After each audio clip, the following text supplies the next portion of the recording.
The following program deals with a controversial subject. The theories expressed are not the only possible interpretation. Viewers are invited to make a judgment based on all available information.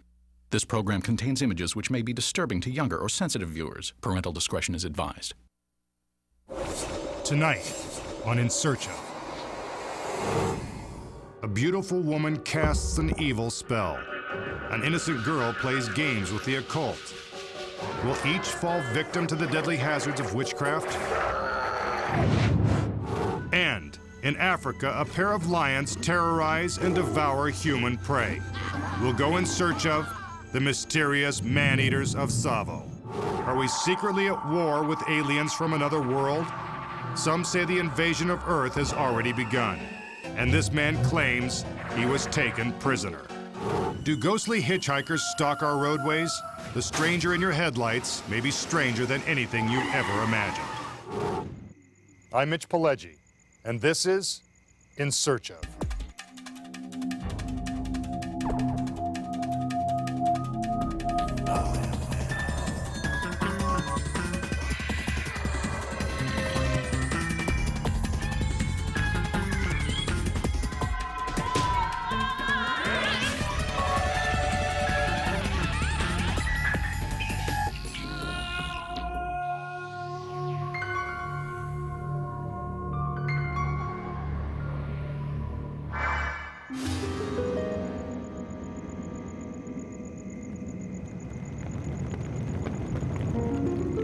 Witchcraft is a mystic practice that some see as a spiritual awakening, while others view it as a sinister portal to the occult. Even for those who just dabble in sorcery, the price of admission can be more than they ever bargained for. When good spells go bad, there may be hell to pay.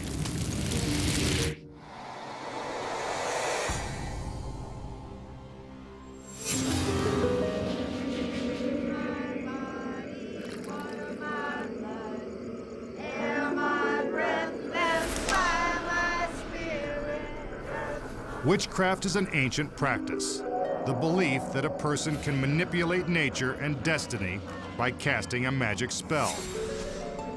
But there may be a terrible price to pay. Spells can go one way or the other, depending on the timing of the working, the reason for the working, the result that they want. Circle, circle, circling bright. We cast this circle in love and light. Some witches practice a nature-based religion called Wicca. Vision and sight. They worship ancient pagan deities and perform rituals that celebrate the seasons and the phases of the moon. This is rare footage of an actual ceremony. Call upon the spirits of air. The spirit of fire. Spirit of water. Guardians of the North. Come and be with us on this rite. So mote it be. So mote it be. But there are other witches who practice darker arts. There's white witchcraft and there's black witchcraft. Usually the black witchcraft is for power or greed. Catherine Brooks used to practice black magic. Black witchcraft is so much more inviting because you get quick gratification. Usually, you find that the witches that get into the most trouble are usually the black witches. The year after I did this one money spell, the year to the date, my car got broken into and I had all my stuff stolen from me. It's never happened to me. Tradition has it that once the dark forces have been unleashed, even experts at black witchcraft can't escape the consequences. There was a girl that they called Cat because she was one of the darkest witches and most powerful. She could do spells and have them come true within an hour. According to Catherine Brooks, Cat had her eye on an apartment in the French Quarter of New Orleans. But someone already lived there, an elderly man whose wife had died the year before. She started doing spells to get the tenant out of there. I think it only took her 2 weeks to do the magic. She got this man put into a home by doing a certain kind of magic that can make someone go crazy. She moved into the apartment like 40 days later. But Kat didn't live in her new home for long. 3 months after she moved into the apartment, they found her dead in her bed. When they did the autopsy, they said that it was foul play, that she was strangled. The thing is that there was no impressions or anything. It is alleged that the police officers who investigated Kat's death stumbled upon an important clue. Kat had kept a journal of all the spells that she did. A week before the accident happened, she used a Ouija board to communicate with spirits. And she had written in this journal that there was a really strong spirit inside of there that she was trying to exorcise out of it, but she couldn't. It seems that Kat had discovered that the old man hadn't been the only resident of the apartment. The spirit of his wife was staying in there with the husband. And so Kat evicted this man into a home and really pissed off this wife. According to Catherine Brooks, Kat's journal states that the wife's spirit came to her at night to strike fear into her dark heart.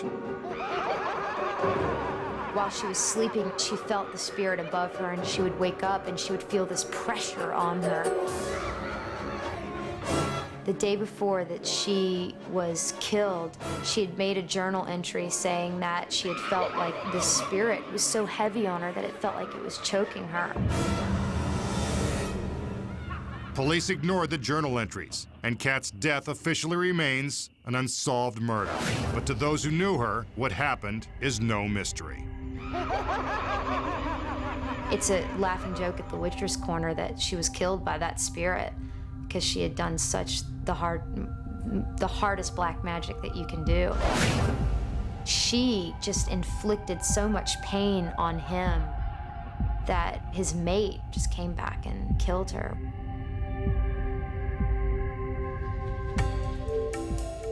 According to witch Raven Monani, witchcraft is so complex and powerful that even benign spells cast by accomplished witchcrafters can still go tragically wrong. And the threefold law of casting spells also makes it much more dangerous. Anything you do, whether it be good or bad, it will come back to you 3 times. So that if you were to do something bad to someone, you would be paid back 3 times worse than what you did. The more adept you are at magic or spell work, the higher the price to pay. I've seen some witches do love spells and have gotten raped, and I mean, it's just, you don't want to mess with it. Stories abound of witches who regret using their craft to find love.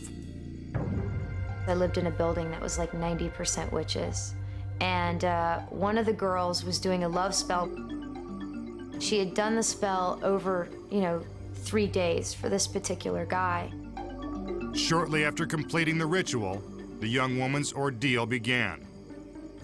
6 days after the last day of doing the spell, she started getting these phone calls. And she didn't know who it was. The calls increased and became more disturbing. The guy would call and make comments about her, or how she looked, or that he wanted to have sex with her, and all these things. Stop calling me. The young witch realized that her spell had worked, but not on the man she wanted. She knew that it was a stranger, just someone, off the street. Her every moment was fraught with fear. Did the stalker know where she lived? Was he lurking in the shadows, watching? It got to the point where she had to call the police, and she ended up having to move out of the complex. For the inexperienced, working with the powers of witchcraft can be disastrous, even without casting a spell. One website report offers this classic case of witchcraft in the wrong hands. The alleged tragedy began when Sarah and her friends gathered for what was supposed to be a harmless afternoon of fun. Concentrate, everybody. One of the teenagers had found an old witch board and they wanted to try it out. Little did they realize what malevolent forces they were unleashing. For according to serious practitioners, a witch board is not a toy. It's a portal for huge evil. The kids giggled and teased each other as one by one, they asked the Oracle a question. Finally, it was Sarah's turn. Okay, next question. What is in my near future? All right. Something good. Something good. Good. D. D. Could be dollars. Dollars. Deals. Come on. D-O. Oh? You're not moving it, right, guys? No. No. Okay.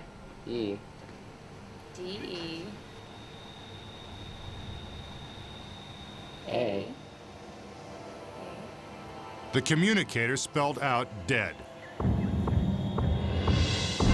then stopped. I don't want to play anymore.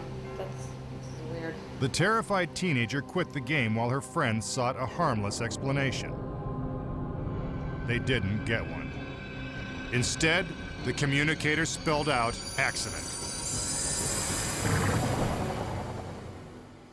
The next day, Sarah went out for her morning jog, possibly trying to put the witchboard experience out of her mind. She heard a sound behind her. The young girl died at the scene. Witchboards, incantations, strange rituals. It is said that witchcraft is not a game. The line between white and black magic is very thin and very easy to cross. If the passage of time has not diminished the power of this ancient practice, the question remains: do those who practice witchcraft control destiny? Some say they are only tempting fate. Coming up, are aliens using humans as laboratory specimens? And this man found himself on a collision course with an angry ghost. But first, a bloodthirsty rampage by two savage lions in search of human prey.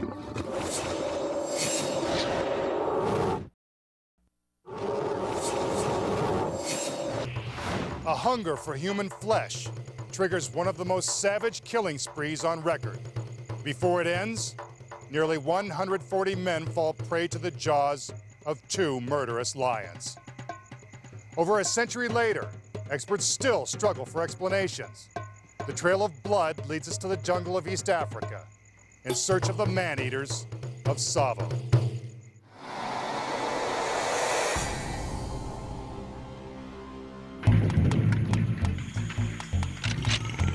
The rule of the jungle is kill or be killed, and this is the reigning predator. The king of African wildlife is rarely a match for modern weapons or the relentless stampede of man-made machines. While they pose only a small threat to humans, there have been rare incidents of lions attacking people. But nothing compares to two rogue beasts that developed a savage taste for human flesh. They were the man-eaters of Tsavo, and they went on a killing spree that has never been duplicated. What caused the lions to become man-eaters unlike anything Africa has ever seen? To find out, we travel to the heart of the Dark Continent. Tsavo. The very name means place of slaughter. The two lions that once prowled the plains of this tiny region of Kenya held its people in a reign of terror and halted the construction of a railroad. In 1898, under the leadership of John Patterson, hundreds of Indian workers were brought to Kenya to build a railroad across the country. Shortly after construction started, workers began to disappear in the middle of the night. Soon it was discovered that two rogue lions were responsible.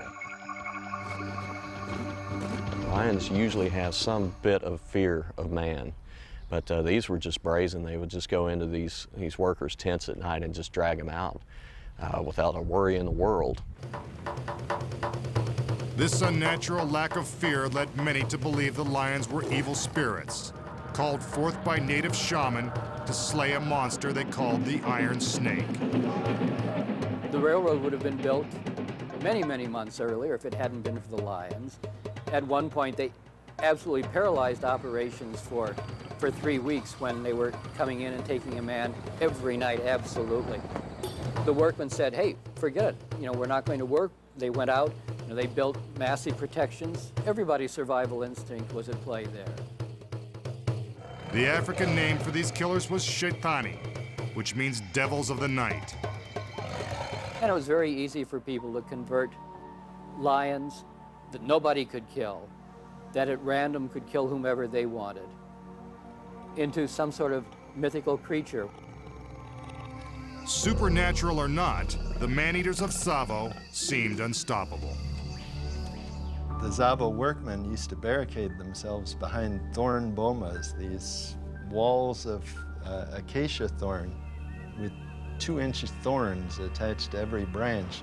The lions were so persistent in their attempts to attack the workmen, they'd force their way through these bomas and drag people out through the bomas themselves. Sometimes they would just pick them up in their jaws, jump over the thorn bush fence, and then proceed to eat the poor unfortunate right outside, which for his fellows back inside the bomas would listen to the crunching of the bones and think, is he going to come back? No, I'm safe tonight. But they would still have to listen to their comrade being devoured. They combined amazing strength with the unseen stealth of a ghost as they strolled into camp and killed at their leisure. It's amazing to think that a lion could transport with no difficulty at all a 150 or 180 pound man. But the fact of the matter is lions routinely drag zebras and buffalo some distance. John Patterson took it upon himself to stop the possessed lions. Patterson stinted no effort in staking himself out, spending all night sitting in a small tree over the carcass of a donkey, trying to lure the lions, calling them to places, and each day his journal just cries of frustration that he's in a tree on this side of the river. Meanwhile, he hears the next morning that there's been an attack on the other side and 2 more workmen have disappeared and so on. This went on day after day, month after month. The uncanny ability of these lions to avoid their hunter defied explanation. It was as if they could read Patterson's mind. It was events like this that led everyone associated with these lions to see them as something far more than just lions, but really supernatural terrors of the night. Finally, after almost 8 months, Patterson was in the right place at the right time and almost became the next victim. After he had found an area where he thought it was likely that the lion would come back, he decided to set up all night for the lion. And rather than a tree, he constructed a blind and a hide for himself made out of a camp bed litter up on the top of 10-foot poles. He thought that this would make him safe, but matters quickly took an unexpected turn. Suddenly, the hunter became the hunted. John Patterson wrote, "And instead of making off or coming for the bait prepared for him, the lion began to stalk me. For about 2 hours, he horrified me by slowly creeping around and around my crazy structure, gradually edging his way nearer and nearer. If one of the flimsy poles should break, or if the lion could spring the 12 feet which separated me from the ground, the thought was an unpleasant one." John Patterson was able to shoot 2 rounds into the lion as it got dangerously close to him. It ran off into the brush. It wasn't until the next morning that the lion was found dead, 20 yards from where Patterson had shot him. The attack stopped, and construction resumed on the railroad. After he was successful in shooting the first lion, for a while the second lion disappeared, then several weeks later came back, started again taking men night after night. One night while John Patterson stood watching a tree, the last rogue lion came to stalk his human prey. Patterson took 2 shots at the circling animal. The next evening, Patterson went out to find the wounded animal. Following the tracks, they spotted it. John Patterson wrote, "I at once took careful aim and fired. Instantly, he sprang out and made a most determined charge down on us. I fired again and knocked him over. The second he was up once more and coming for me as fast as he could in his crippled condition. Running for his life, Patterson swung up on a branch as the enraged lion lunged at him. From the safety of his perch, Patterson got off another shot. The lion was hit again. It lay still on the ground. The reign of terror of the Tsavo lions was finally over, but not before the lions ate 135 men. The question still remains: what caused these lions to hunt human prey? Were they demons sent to stop the railroad, as local legend suggests? Over 100 years later, scientists may have discovered a more practical answer: a simple sore tooth. And what this abscess means is that the Tsavo lion would have had enormous pain with any sort of pressure on this tooth. So without the ability to clamp down and hold its prey, it simply would have been unable to kill a buffalo or zebra or any other large prey. And in consequence, this Tsavo lion had no alternative but to pursue a prey that was slower and softer and much easier to kill than a buffalo. And the railroad workers, who had few defenses against these marauding lions, were just camping in the wrong place at the wrong time. Or were the Tsavo lions genetic mutations with a taste for human flesh? These killers looked different than the other lions in Africa. They didn't possess the characteristic mane of the male, and they were unusually large, almost 10 feet long and weighed close to 500 pounds. The Tsavo lions, they were almost a third larger than a normal lion. Talk about something with that kind of weight, that kind of holding, grabbing, and catching capacity. I mean, nobody would have a chance against them. And why were the lions so difficult to kill? They had so much trouble trapping and hunting, where really lions aren't hard to hunt ordinarily. They seem to be much more intelligent and seem to know what they were doing. They had a plan. One thing is known for sure. Until finally stopped by an equally relentless hunter, these mysterious lions ruled the jungle and reigned supreme as the man-eaters of Tsavo.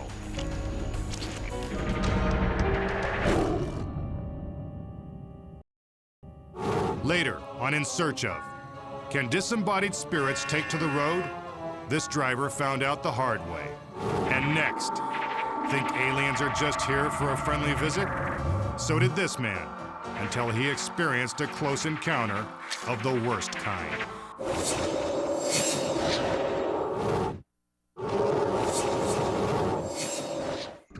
Our next story may contain information too sensitive for some to handle. The topic is alien abduction. Men and women snatched away to serve in experiments that left them scarred for life. Has Earth been the target of extraterrestrials? If so, why are experts terrified to acknowledge the alien menace? I think that the alien presence has been with us for at least 6,000 years, and I think they're here to stay until they get done what they intend to do. What we need to do is get the facts out to people that not all UFOs and alien encounters are of the friendly type. Startling home video, shocking photos, and eyewitnesses have led many to believe that we are menaced by aliens. Now, we may be lucky and turn out that there are these really nice, friendly, huggable little ETs who are here to help us out, but I don't really see any evidence pointing in that direction. Richard Dolan is an author of a book that uncovers the truth behind government secrecy surrounding UFOs. He maintains that the public has to take seriously the alarming indications that aliens may indeed have evil intentions. 2 examples: hideous mutilations and terrifying abductions. I have over 1,000 cases on record, and I've investigated more cases than that, literally worldwide. Daryl Sims investigates abduction phenomena. Many people have had experiences that are so shocking that they simply, literally, don't want to remember. Daryl claims he was only 4 years old when he had his first conscious memory of being abducted.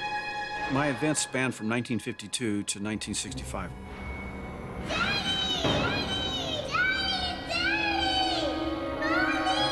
For 13 years, these entities involved themselves in my life at the most inopportune times. His last experience was also the worst. Daryl remembers a total of 5 menacing aliens invading his room.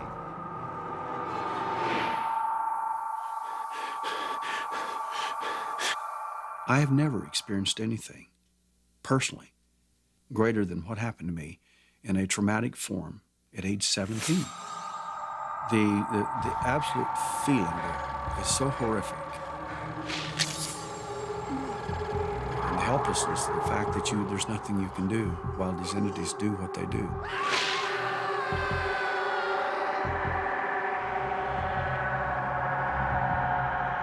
There was no way I could live with this nightmare. I just was not going to do it. And I blocked out that entire area of my life. To make something positive of his traumatic close encounters, Daryl Sims has dedicated himself to other alleged victims of alien abduction. Through hypnotic regression, he helps them purge their bad memories. Daryl recorded this hypnotic regression with a home video camera.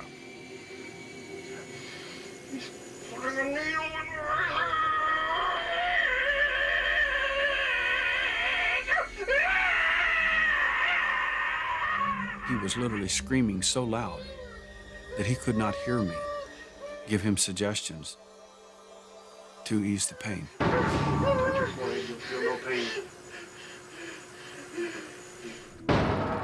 But a number of UFO researchers maintain that humans aren't the only species the aliens are experimenting with. For some unknown reason, cattle seem to have also been singled out. According to Richard Dolan's research, the statistics on these cases are staggering. Between 1973 and 1975, the state of Colorado confirmed more than 130 cattle mutilations. In the following decades, there have been approximately 10,000 mutilation reports. There is a real commonality among the different types of animal mutilations. Usually, there are organs removed. An expert in this field is biologist Colm Kelleher of the National Institute for Discovery Science. We know that there are perpetrators that were involved in the mutilation of these animals. We don't know who those perpetrators are, but we definitely know that these were not a predator or scavenger. Even under a low-powered microscope, if you look at the skin of an animal, you can distinguish very easily between a sharp-cut instrument and the tearing associated with a predator or scavenger. One astonishing case study began one morning when a Colorado rancher and his wife were out tagging new calves in their herd. They went down to the next animal about 300 yards away and proceeded to tag that animal and check other animals. About 30 minutes later, they noticed that the mother of the animal was acting strangely. So they came back up to investigate, and they found the calf that they had tagged 30 to 40 minutes previously lying spread-eagled on the ground. There was absolutely nothing left in the animal. There was no blood on the ground, there was no blood on the skin of the animal. All of the tissues had been removed. With the two ranchers 300 yards away, it had been removed in complete silence and in broad daylight. We had this professional tracker go over every inch of the ground for a mile radius around the animal, and not a single track was found. These reports are frightening enough, but according to author Jim Hickman, they pale next to newly uncovered stories that the aliens have also dissected human victims. The shocking evidence when we return.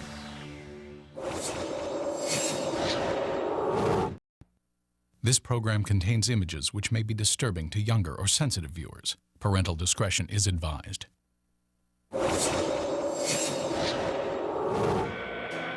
Is Earth the target of an alien invasion? According to UFO expert Jim Hickman, people have been the victims of extraterrestrial attacks. Many people have know about the cattle mutilations that have happened throughout the years, but a lot of folks don't know about the humans that have been involved in this. Okay, I don't think the aliens are being intentionally evil. I think they're performing a scientific experiment. I think that we're test subjects. After all, we tag animals in the wild all the time. We track them and monitor them. Sometimes we perform hideous procedures on animals. How unusual would it be that others might do the same to us? Probably the most famous one would be the White Sands case back in 1956. A serviceman had been abducted from the White Sands missile test area, and one of the majors that was stationed at White Sands saw a disc-shaped saucer, actually picked the person up and put him into the saucer.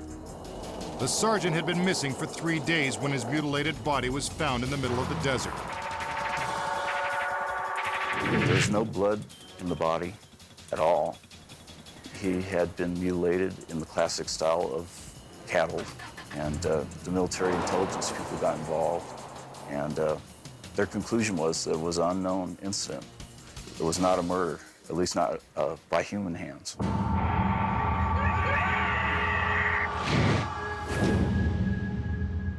The best documented human mutilation case happened on the outskirts of Sao Paulo, Brazil. This horrific incident has been thoroughly investigated by Brazilian ufologist Encarnacion Zapata Garcia. She took our cameras to the site where the body was found, the Guarapianga Dam. In 1988, some children who were going fishing found the body of a man of approximately 50 years of age with some very strange bruises. The similarity between these photographs and the photographs of the mutilation cases of cattle and other animals in the United States, Canada, Brazil, and other parts of the world are great, very shocking, because not only externally, but also internally, the cases are very similar. I would almost say identical.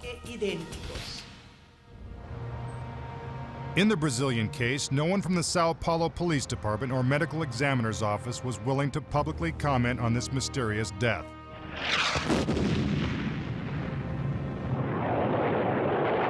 You know, maybe it's just possible that all this publicity on UFOs isn't a good thing. Maybe, just maybe, that there are good reasons for keeping this secret. Are we the target of alien invaders? We are still waiting for definitive proof. Until then, a little advice. Examine the evidence with an open mind and keep watching the skies. A haunting roadside encounter terrorized this couple. Their chilling story is more common than you think. Take a ride with a ghost. Next on In Search Of.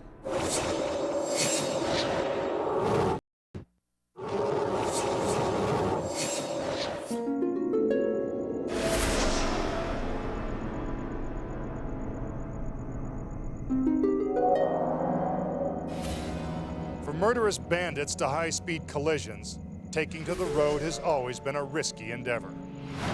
But now, paranormal encounters have been reported by drivers navigating darkened roadways. Our next story takes us to a haunted stretch of highway, where the living intersect with the dead.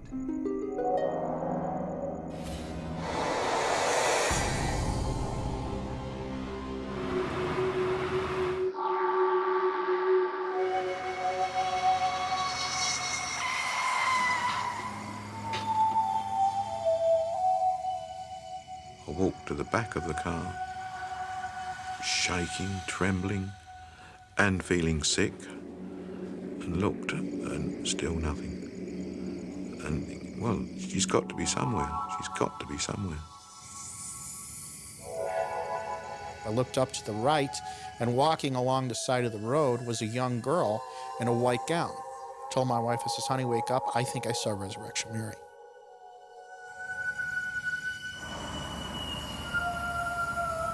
Which absolutely terrified the family.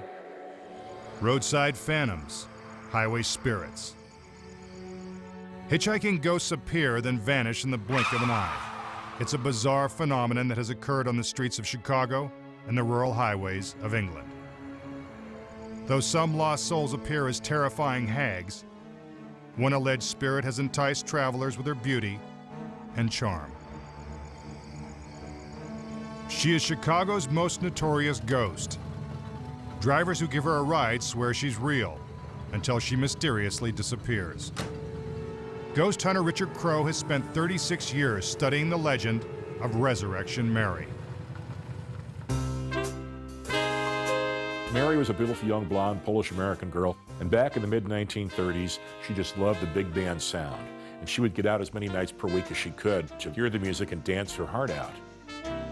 But Mary's dancing days were cut tragically short. She was killed in an automobile accident after a night out on the town. Laid to rest in Resurrection Cemetery, she was wearing her favorite party dress and dancing shoes. Since her death in 1930, many claim to have encountered the ghost of Resurrection Mary. The most interesting account, especially because it involves physical evidence, was the report of a sighting that Mary was inside the front gates of Resurrection Cemetery one night back in 1976. When the police arrived, Mary had once again vanished into the night. But what they did find was shocking. 2 bars on the front gate, made of solid bronze, were pulled completely apart. And left behind were handprints in the form of scorch marks. That could only have been accomplished, according to the police, and as far as I'm concerned, by a supernatural entity, because there's no way it could have been faked without great expense, not in plain sight of constant flow of traffic out in that area. I really think that was physical evidence that Mary exists. That physical evidence has been supported by further eyewitness accounts. One foggy summer night in 1980, the legend of Resurrection Mary became a chilling reality for Sam Maranto and his wife, Julie. We were coming home early in the morning. It was between 1 o'clock and 1:30. And we were driving along Route 171, which is Archer Road, heading towards home. I looked up to the right, and walking along the side of the road was a young girl in a white gown. First of all, I'm thinking, what is a young girl walking along the side of the road at this hour of the day? Sam slowed down to get a closer look. She was very pretty. She had blonde hair, it was up in pin curls, and she was holding with her left hand shoes, which I presume to be dancing shoes. Many alleged ghost sightings are accompanied by a sudden drop in temperature. And at that moment, Sam's car became ice cold. So I turned the heat on. Mind you now, it's August 23rd. And I rolled up, made sure the windows were up. And I looked back one more time to look at the girl, and she was still there walking along. Then a strange and overwhelming emotion hit Sam. All of a sudden, I had these weird, uncontrolled feelings. My hair was standing up in the back of my neck, and I had uncontrollable tearing, just tearing in a very sad feeling. So I decided I'm going to turn around and see if that was Resurrection Mary. But by the time Sam turned the car around, Resurrection Mary had vanished. I just didn't want to be just alone with my wife. I went to my parents' house, rang the doorbell. My brother Scott comes to the door. First thing he says to me is, "Sam, looks like you saw a ghost." And I told him, I said, "Scott, you know what? I think I did." It took Sam an entire year before he could drive down Archer Road again. I've never, ever felt that rotten in that short of a period of time without any reason ever before. Never. Paranormal researchers believe that if a person has died tragically or in a state of agitation, it is not uncommon for those who encounter the spirit to literally take on their emotions. The last night of her life, she was in the Willowbrook when she had a fight with her boyfriend, left the place in a huff, and it was that state of mind that led her to survive death and come back again and again. Over the years, several taxi cab drivers have described encounters with a beautiful passenger they believe to be Resurrection Mary. When the cabbie asks for directions, she leads him up Archer Road. Stop, this will be fun. The cabbie, knowing it's a cemetery on the right and a bunch of closed stores on the left, turns to ask her what she means. She's vanished.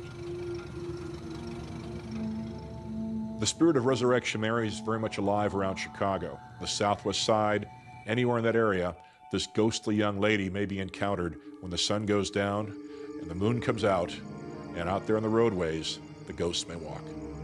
But Mary is not the only hitchhiking ghost. 4,000 miles across the Atlantic, a pair of spectral apparitions terrify British drivers. We'll have those shocking stories when we come back.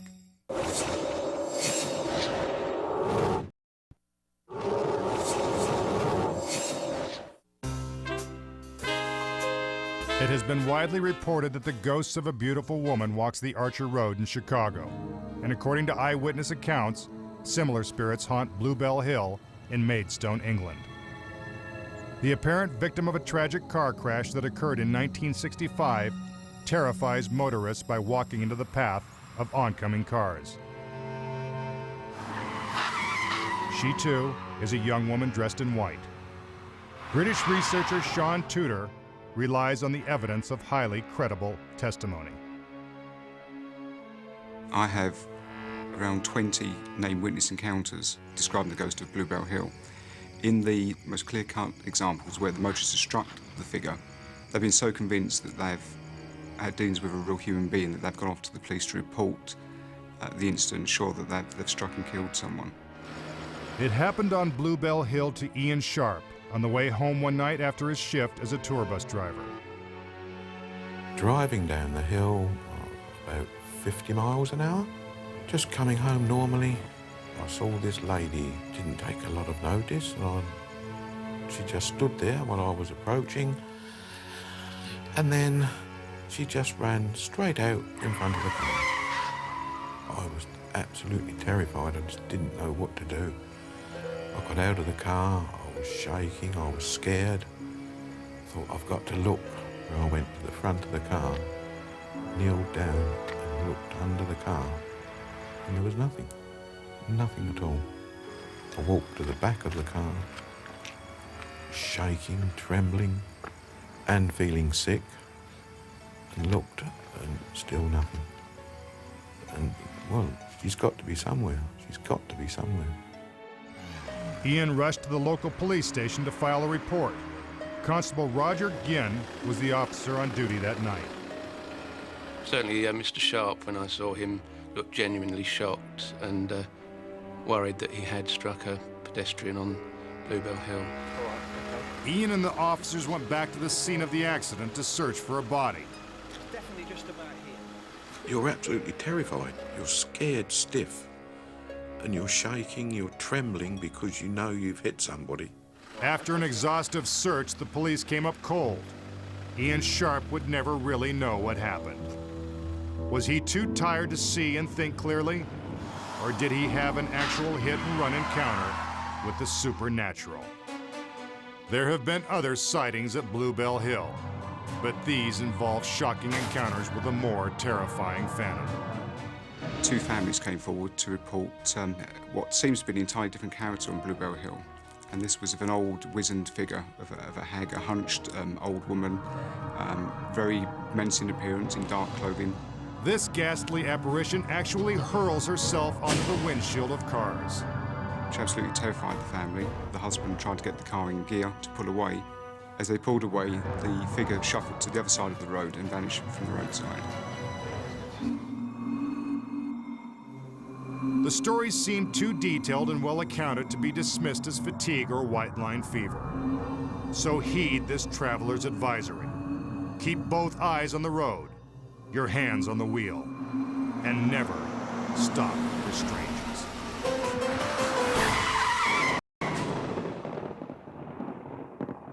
Thanks for watching In Search Of. I'm Mitch Pileggi. Good night.